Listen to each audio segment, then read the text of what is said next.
The morning mist clung to the Tennessee hills like a shroud, but nothing could conceal the thunder of 60,000 boots marching through the Cumberland Gap. It was September 18th, 1863, and massive armies were converging on a small creek whose Cherokee name, Chickamauga, meant River of Death, the prophecy that would prove devastatingly accurate.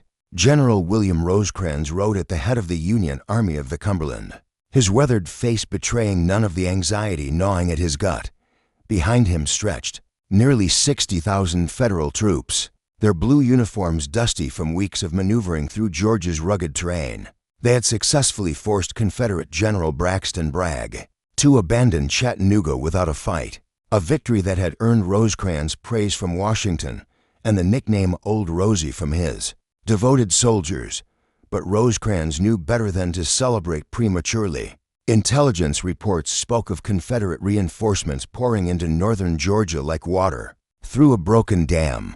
General James Longstreet's corps had been detached from Robert E. Lee's Army of Northern Virginia and sent by rail to reinforce Bragg, a strategic gamble that would concentrate nearly 70,000 Confederate troops in one of the war's most decisive theaters. The Union commander's strategy had been audacious: divide his army into 3 corps and advance through the mountain passes simultaneously, hoping to catch Bragg's forces scattered and destroy them piecemeal. Major General George Thomas commanded the 14th Corps on the left. Major General Alexander McCook led the 20th Corps on the right, and Major General Thomas Crittenden's 21st Corps held the center. It was a plan that required perfect coordination and flawless timing, luxuries rarely afforded in the chaos of 19th-century warfare. As referenced in Bruce Catton's comprehensive Civil War histories, the Confederate Army of Tennessee had been reinforced to a strength unprecedented in the Western theater. General Bragg, despite his reputation for quarreling with subordinates, had assembled a formidable force. Lieutenant General Leonidas Polk commanded the right wing, while Lieutenant General Daniel Harvey Hill led the left. The arrival of Longstreet's veterans from Virginia had transformed Bragg's army from a defensive force into a weapon capable of offensive operations. The terrain itself seemed to favor neither side.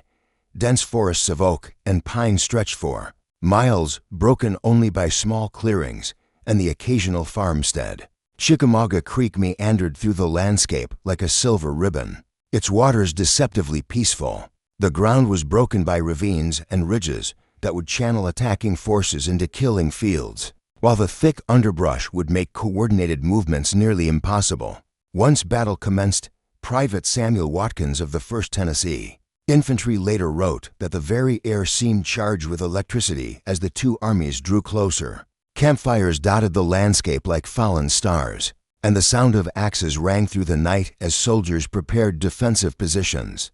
Veterans on both sides recognized the signs this would be no ordinary engagement. The stakes were enormous: control of Chattanooga, the gateway to the South, and potentially the fate of the entire Western theater. As dawn broke on September 19th, 1863, neither commander fully understood the positions of enemy forces.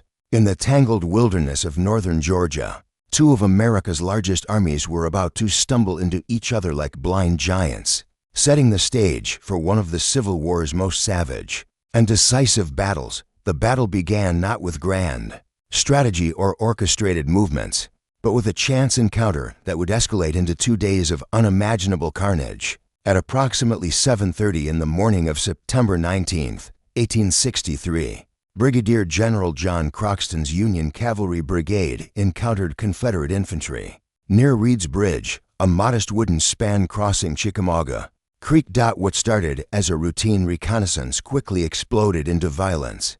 Confederate Colonel Nathan Bedford Forrest's cavalry, supported by infantry from General Bushrod Johnson's division, clashed with Croxton's dismounted troopers in the dense woods along the creek bank. The sharp crack of Spencer repeating rifles echoed through the forest as Federal cavalrymen, fighting on foot, attempted to hold their ground against increasingly aggressive Confederate probes. General George Thomas, commanding the Union left wing, responded to the sound of gunfire by deploying Brigadier General John Brannan's division toward the fighting. As Brannan's men advanced through the tangled undergrowth, They encountered not the light resistance they expected, but the full weight of Confederate General John Bell Hood's division, recently arrived from Virginia with Longstreet's corps. The collision was devastating. Hood's Texans and Alabamians, veterans of battles from Gettysburg to Antietam, crashed into Brannan's lines like a human avalanche. The forest erupted in sheets of flame as thousands of muskets discharged simultaneously. Trees, some 3 feet in diameter, were splintered by the concentrated fire, their massive trunks crashing down to create additional obstacles. In the already nightmarish terrain, Colonel John Connolly of the 123rd Illinois Infantry described the scene as hell itself unleashed upon earth. The dense woods made it impossible to maintain proper battle lines, and regiments became separated from their commanders within minutes of engagement. Soldiers fired at muzzle flashes glimpsed through the smoke, often uncertain whether they were shooting at friend or foe. As morning progressed into afternoon, more units were drawn into the expanding battle like moths to flame. General Thomas committed additional divisions, while Confederate commanders fed their own reserves into the meat grinder. The fighting spread northward along the creek, with each side attempting to outflank the other, only to discover fresh enemy troops waiting in the woods. According to detailed accounts preserved in the official records of the War of the Rebellion, the intensity of combat in the Chickamauga wilderness defied conventional military wisdom. Standard tactics, developed for fighting in open fields, proved useless in terrain where visibility extended barely 50 yards. Regimental commanders lost control of their units, while brigade and division leaders struggled to maintain any semblance of coordinated action. The Confederate advantage in numbers began to tell as the day wore on. General Bragg, despite his reputation for indecision, recognized the opportunity to crush the Union left wing. Before Rosecrans could concentrate his scattered forces, he ordered massive assaults against Thomas's positions, wave after wave of gray-clad infantry charging through the smoke-filled woods. By 4 o'clock in the afternoon, the Union line was bending dangerously. Entire regiments had been shattered, their survivors streaming rearward through the forest. General Thomas, earning the nickname that would make him famous, rallied his men time and again, his commanding presence the only thing preventing complete collapse. "Hold your ground, boys," he shouted above the din of battle. "Hold your ground." As darkness began to fall on September 19th, the first day's fighting sputtered to an exhausted halt. Both armies had suffered enormous casualties. Over 15,000 men killed, wounded, or missing in a single day's combat. The wounded lay scattered throughout the forest, their cries for help echoing through the night as stretcher bearers worked frantically to evacuate the casualties. Neither side had achieved decisive victory, but the character of the battle had been established. This would be a fight to the death, with no quarter asked or given. Dawn of September 20th, 1863, brought with it an eerie silence that seemed to press against the eardrums of exhausted soldiers. The previous day's carnage had left the forest floor carpeted with fallen leaves mixed with blood, and the acrid smell of gunpowder hung in the morning air like incense in a cathedral of death. General William Rosecrans had spent the night in frantic consultation with his corps commanders, desperately trying to understand the tactical situation. Reports from the field were contradictory and confusing. Some units reported being heavily engaged, while others had encountered no enemy at all. The dense forest that had seemed like natural protection now appeared to be a maze that concealed Confederate movements and intentions unknown to Rosecrans. His opponent had spent the night preparing for a coordinated assault that would dwarf the previous day's fighting. General Braxton Bragg, reinforced by the arrival of additional Confederate units throughout the night, had reorganized his army into 2 wings. Lieutenant General Leonidas Polk would command the right wing and launch attacks against the Union left, while Lieutenant General James Longstreet would lead the left wing in a massive assault designed to break through the Federal center. The plan was ambitious, but flawed by the same communication problems that had plagued both armies since the battle began. In the pre-dawn darkness, Confederate commanders struggled to position their units for the coordinated attack. Regiments became lost in the wilderness, while others waited for orders that never came. What should have been a sunrise assault became a series of piecemeal attacks that began around 9:30 in the morning. General George Thomas, commanding the Union left wing, had used the night to strengthen his positions. His men had constructed rough breastworks from fallen logs and rocks, creating defensive positions that would prove crucial in the coming hours. The 14th Corps, bloodied but unbroken from the previous day's fighting, waited grimly for the renewed Confederate assault. The attack, when it came, was like nothing the veterans had experienced. Wave after wave of Confederate infantry emerged from the forest, their battle flags streaming in the morning breeze, their rebel yells echoing off the trees. General Daniel Harvey Hill's corps struck first, followed by units from General Benjamin Franklin Cheatham's division, creating a human tsunami that crashed against Thomas's lines. The Union response was magnificent in its stubbornness. Regiments that had been decimated the previous day fought with desperate courage, their officers leading from the front, their men standing firm even as comrades fell around them. The 19th Illinois Infantry, reduced to fewer than 200 men, held a crucial position on a small rise that would later be known as Snodgrass Hill. As detailed in contemporary newspaper accounts from the Cincinnati Commercial, the fighting reached an intensity that shocked even veteran war correspondents. Trees were literally cut down by rifle fire, their trunks resembling enormous brooms after being shredded by thousands of bullets. The sound of battle could be heard 20 miles away, a continuous roar that seemed to shake the very earth. Throughout the morning, Thomas's line held against repeated Confederate assaults. His men fought with the desperation of soldiers who knew that retreat meant the destruction of the entire Union Army.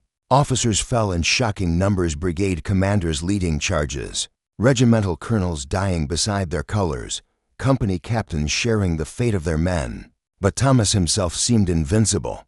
Mounted on his horse, he moved constantly along his lines, appearing wherever the fighting was heaviest. His calm presence under fire inspired his men to superhuman efforts. Pap Thomas, as his soldiers called him, had become the rock upon which Confederate hopes would break. By noon, the Union left wing had absorbed everything the Confederates could throw at them. Bodies lay piled 3 deep in some areas, and the forest floor was slick with blood. Yet Thomas's men held their positions, their defensive lines intact despite suffering casualties that would have broken lesser units.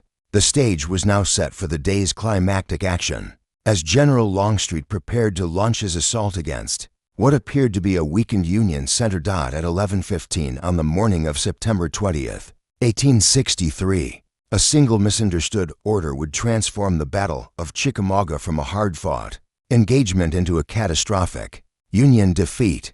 The mistake would cost thousands of lives and nearly destroy the Army of the Cumberland, while simultaneously creating one of the most dramatic defensive stands in American military history. General William Rosecrans, exhausted from a sleepless night and struggling to coordinate his scattered forces, received a report that troubled him deeply. An aide claimed to have observed a gap in the Union line between the divisions of Brigadier General Thomas Wood and Brigadier General John Brannan.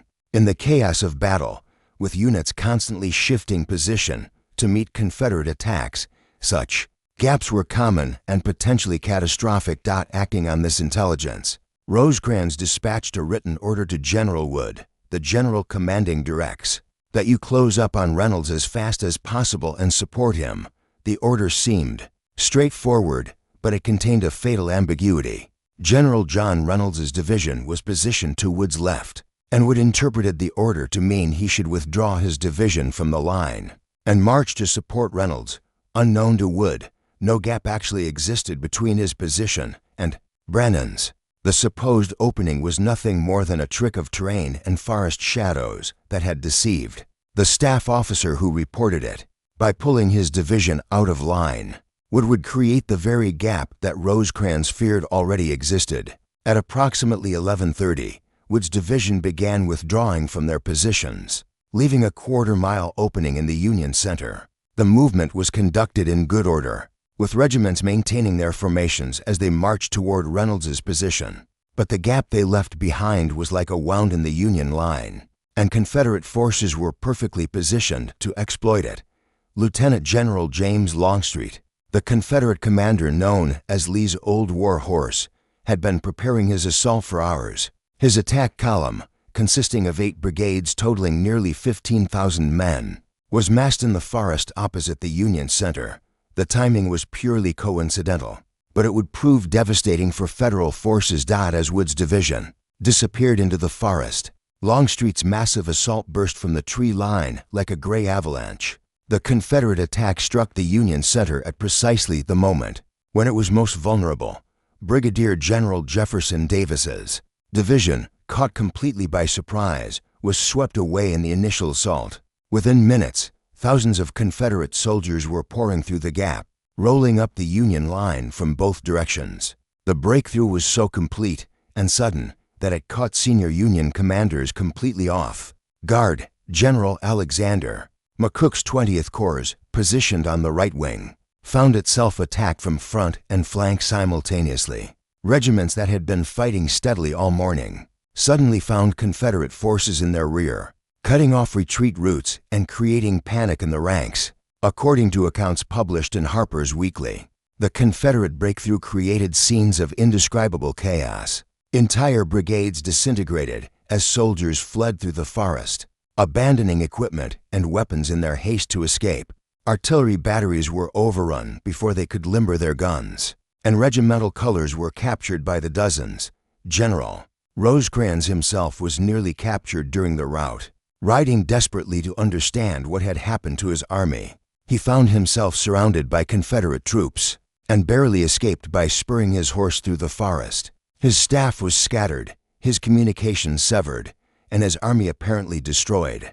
The psychological impact of the breakthrough was as devastating as its tactical consequences. Union soldiers, who had fought magnificently for a day and a half, suddenly found themselves part of a defeated army in full retreat. The discipline that had held units together through the bloodiest fighting began to crumble, as men sought individual survival over collective resistance. Yet even as the Union right wing collapsed in disorder, the left wing under General Thomas continued to hold its ground, unaware of the catastrophe unfolding behind them. Thomas's men maintained their positions on the ridges and hills they had defended so stubbornly. They would soon face the greatest test of their military careers. The Battle of Chickamauga had reached its climax, with the fate of the entire Union Army hanging in the balance. As the afternoon sun cast long shadows through the smoke-filled forest, General George Thomas found himself commanding what remained of the Union Army at Chickamauga. The collapse of the right wing had left nearly 20,000 Federal soldiers streaming toward Chattanooga in complete disorder, while Thomas's 14th Corps stood alone against the combined might of the Confederate Army of Tennessee. The situation was desperate beyond measure. Confederate forces, emboldened by their breakthrough, were converging on Thomas's positions from 3 directions. General Bragg, sensing complete victory,